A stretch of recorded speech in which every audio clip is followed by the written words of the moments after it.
بسم اللہ الرحمن الرحیم۔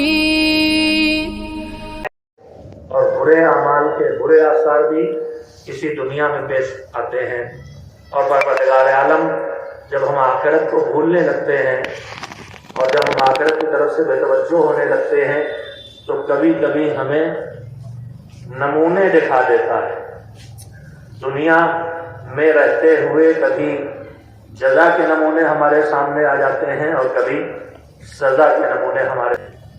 پروردگار یہ چاہتا ہے کہ ہم اس کی رضا کے لیے زندگی بسر کریں، لیکن اسے پتا ہے کہ ان کی عبادت اس اعلیٰ منزل تک نہیں پہنچ پائے گی جہاں یہ رضا کو اپنے ہدف عبادت کا قرار دے، لہذا وہ ہمیں جہنم سے بچانے کے لیے اور جنت تک پہنچانے کے لیے ہمیں آخرت کو یاد دلاتا رہتا ہے، اور یاد دلا کے دلانے کے لیے دو طریقے اپناتا ہے، کبھی جنت اور جزا کے نمونے پیش کرتا ہے اور کبھی سزا کے نمونے پیش کرتا ہے۔ میں نے دو بنیادی باتیں آپ کی خدمت رکھ کی ہیں۔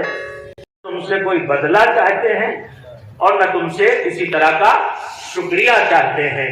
جب عمل ان اونچائیوں پر پہنچ گیا کہ ہمارے اس عمل سے ہمیں اس نیکی سے دنیا میں کسی بندے سے کچھ نہیں چاہیے، ہم تمہارے ساتھ حسن سلوک کر رہے ہیں، ہم اپنی بھوک کو روک کے تمہیں دے رہے ہیں، مگر یہ یاد رکھنا کہ ہم اس لیے نہیں دے رہے ہیں کہ تم ہمارا شکریہ ادا کرو یا تم سے کوئی ہم جزا اور بدلہ لینا چاہتے ہوں۔ عمل جب للہیت کی ان اعلیٰ منزلوں پر پہنچا اور خلوص کی اعلیٰ منزلوں پر پہنچا تو پھر پروردگار عالم ادھر سے اعلان کرتا ہے وَكَانَ سَعْيُكُمْ مَشْكُورًا۔ اب تک کا دستور یہ ہے کہ پروردگار عالم نعمتوں سے نوازتا ہے اور بندہ شکریہ ادا کرتا ہے۔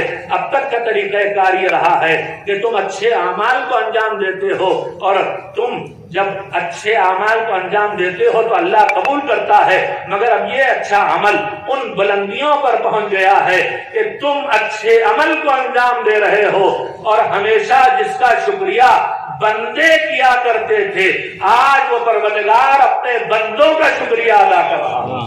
وَكَانَ سَعْيُكُمْ مَشْكُورًا۔ تمہاری صحیح اور کوشش لائق شکر ہے، یہ اللہ کی طرف سے اعلان۔